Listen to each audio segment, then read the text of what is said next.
venturing down to Boston. We're at the Davis station right now, taking the inbound train to Boston.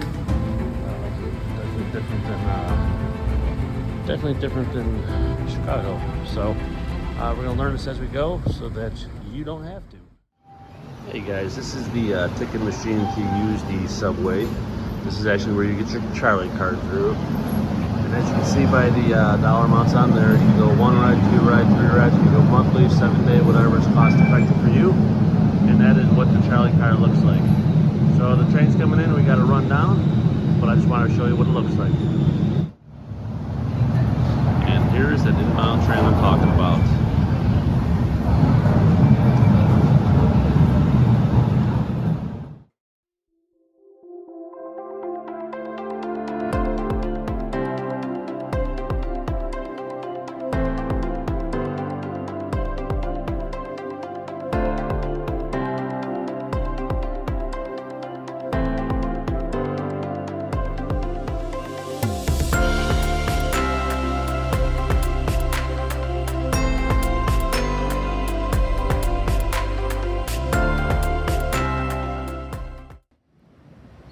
Alright guys, we just got off the inbound Red Line train from Medford to Boston, where we got off at Park Street.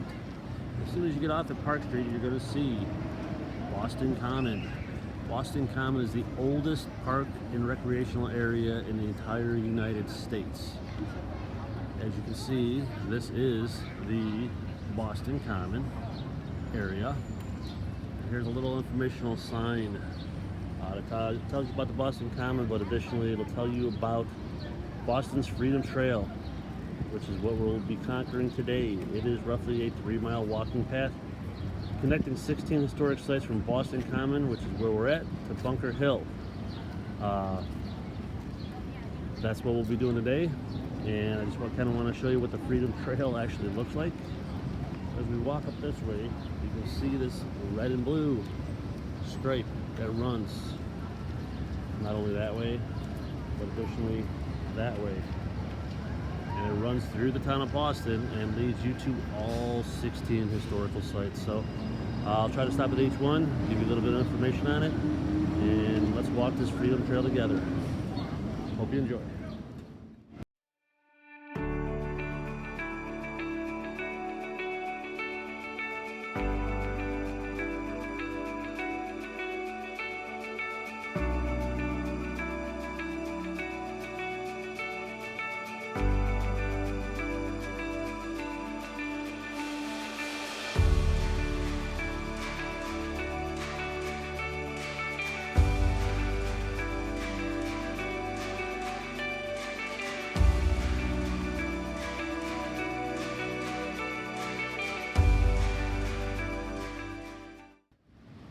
Guys, so as we make our way along the Freedom Trail, this is the first thing that you're coming up to, which is the Park Street Church. The church itself was erected in 1809. There's a 217-foot tall steeple. It had the nickname of Brimstone Corner, and it was actually the first landmark that people saw when they first got to Boston.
Parker House gift shop, which is right there. What you get at the Omni Parker gift shop are the original place to make the Boston cream pies. The Omni Parker House is actually located right across the street from King's Chapel and the Old City Hall, which are both part of the Freedom Trail, as you can see right here. Once you pick up your Boston cream pies, we found this place. There's Raven with her Boston cream pies. We each got one because we didn't want to share. They're supposed to be phenomenal. We're making our way down to this killer place called the Clover Food Lab.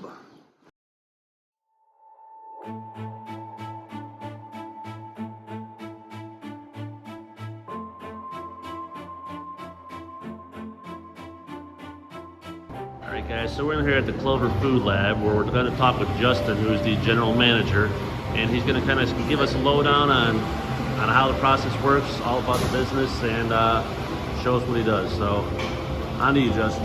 Hi, I'm Justin, general manager of Downtown Crossing. So this is Clover Food Lab. We love to do beautiful things with vegetables, and we also have great pour-over coffees, which are single origin beans. We have 4 different types: George House, Speedwell, Tandem, and Livable. Just a little bit of rundown here. That's how we do it. Let me bring you over here and actually show you how to make one of the coffees as a pour-over. So you want to come right over here.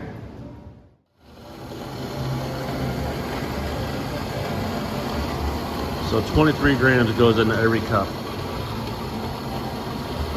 And let me tell you, we tried the coffee yesterday. It was phenomenal.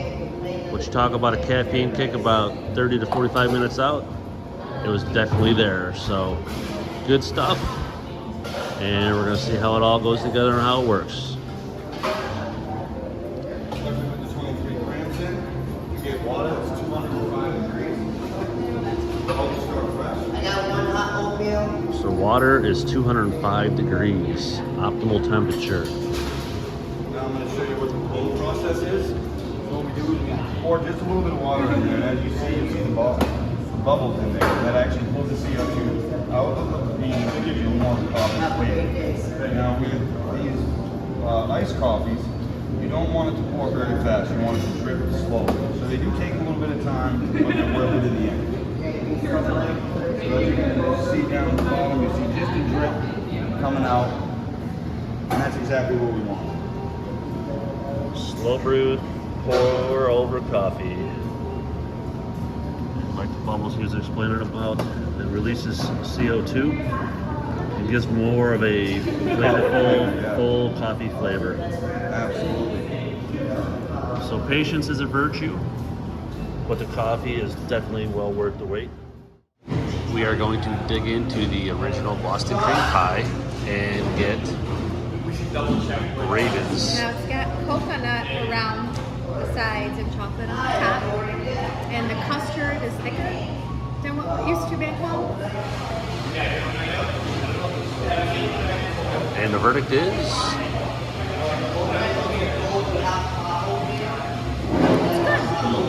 Not at all what you would expect. It doesn't taste like the Boston cream pie that we know. It's more of a cake, but it's good. Question is it worth $9.99 for that Boston cream pie? It's okay. I prefer the ones back home. Alright guys, so as we came down the street, we get to the old corner bookstore, which is this building right here, which now you can see is actually a Chipotle Mexican grill. So if you want to see a little bit of history, you get the old corner bookstore, and you can stop for a burrito bowl, or tacos. And that's located at the corner of School Street and Washington.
Guys are passing Faneuil Hall, which you saw in the previous photos.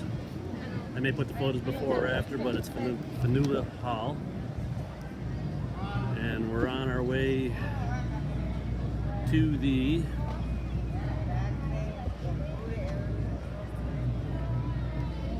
Paul Revere House.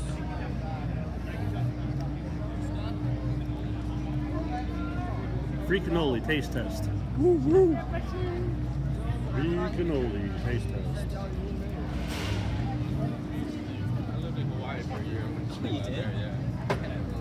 I'm going with mine.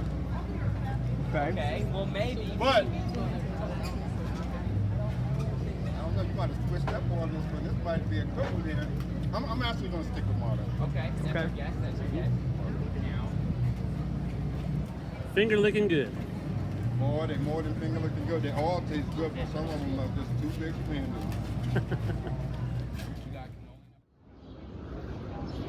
Alright guys, this is one of the spots to see on the Freedom Trail. Is actually the Quincy market, which I'm standing in front of. But for all little shops and places to buy things, you have not only the Quincy market, but you also have the South Market, the Quincy market, and the North Market. With each one of those, you can go inside, and there's shops. You can see from the outside there is various shops and also office space that's associated with those. So we're gonna take a walk through the Quincy market, and at the time now it's probably about 10:30, so all businesses are now open. Most of the hours here are about 10 a.m. to about 8 p.m. So, Raven, you ready to go shopping? I'm ready. All right, let's go. Let's go.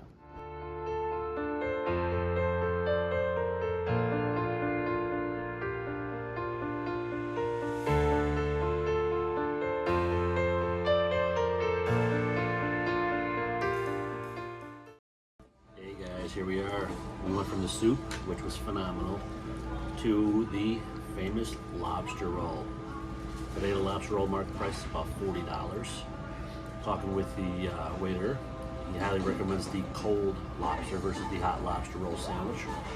Reason behind that is once you cook lobster one time, to reheat it up to make it hot, kind of makes it chewy.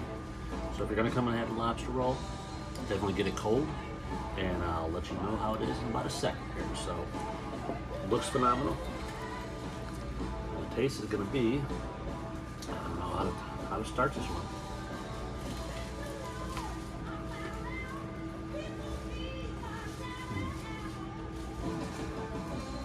Delicious.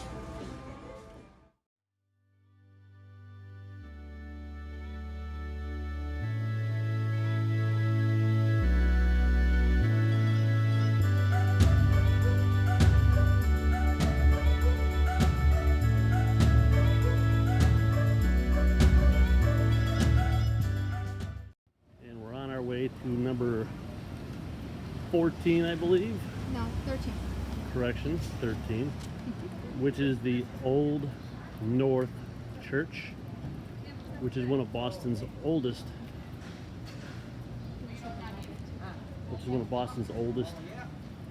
churches in history. And we're in Little Italy. And we're in Little Italy as we speak. See the colors up there?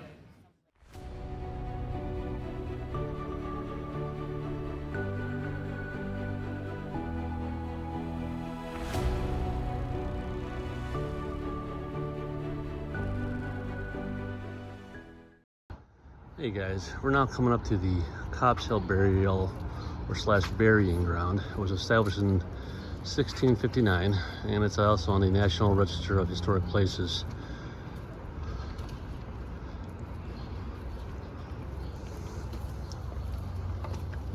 Oh, Mommy, I guess we love shade right here. Yeah, we do. I believe this is the third burial ground of these 16 historical sites that we visit on the Freedom Trail.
actually boarding.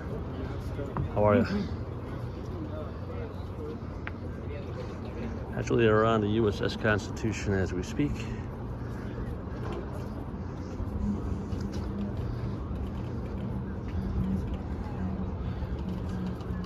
Where you can actually see, touch, and view all different areas of the boat. See the cannons, where they used to be to fight.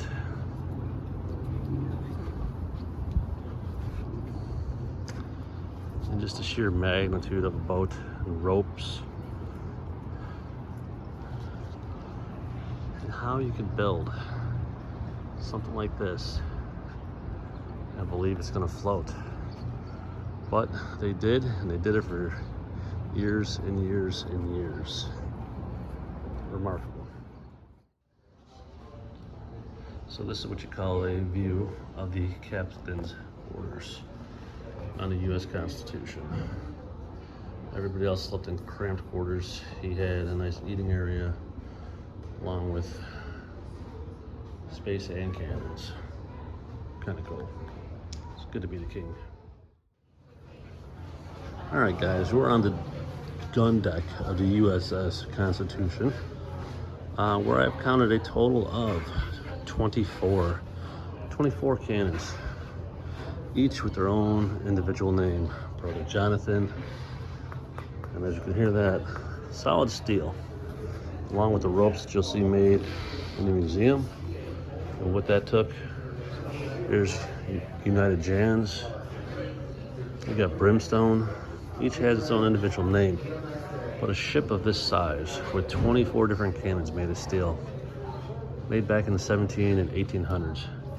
How can you believe that it would even float? Thank you for your service.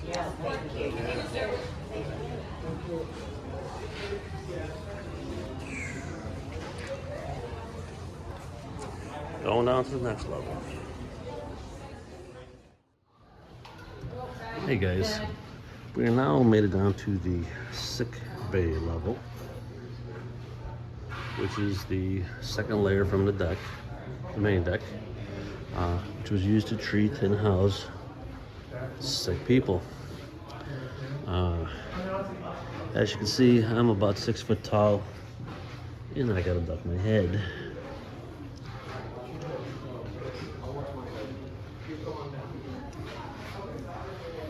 And as we make our way towards it, we're going to the wardroom. This is the wardroom. We're not going down there. But we can go to the wardroom if you like. No, you're good. Oh, I'm sorry. You're all good. You're all good. No, Yep. And this is the wardroom where actually people come to sit and eat and have meals. Gotta be short. Hey Raven, Hey everyone, how you doing? doing great. We're loving Boston. Good deal, good deal. What number we on, honey? Number 16, Which is the Bunker Hill Monument. awesome, awesome. And I believe, if I'm not mistaken, where's it at? It's right around the corner. Right around the corner. So let's start walking and we'll see it here momentarily, guys. It's the last monument on a 2.5 to 3 mile stretch through the beautiful historic parts of Boston.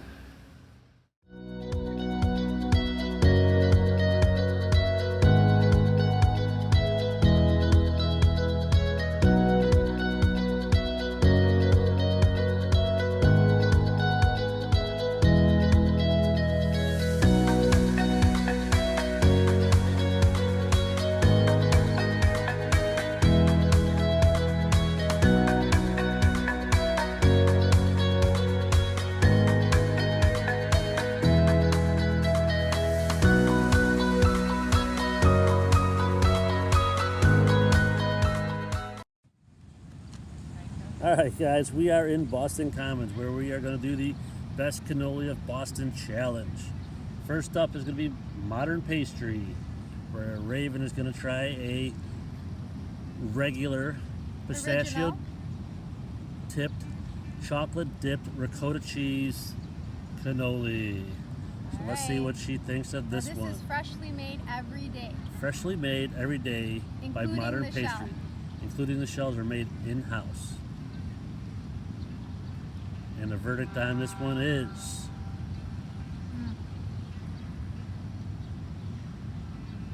Very good. Very good, she says. It's fresh, creamy, very good, and not too sweet. All right. All right. Moving on to the Now we go to second Mike's. one. Mike was all tied in this It's going to be string, Mike's Pastry. and Mike's pastry is also original. Mike's Pastry is going to be original, Not pistachio tipped, ricotta cheese, not chocolate dipped. And Raven's right. going to try a bite of this one. We'll see what her thoughts are on this. And who the overall winner of Boston's best cannoli is going to be.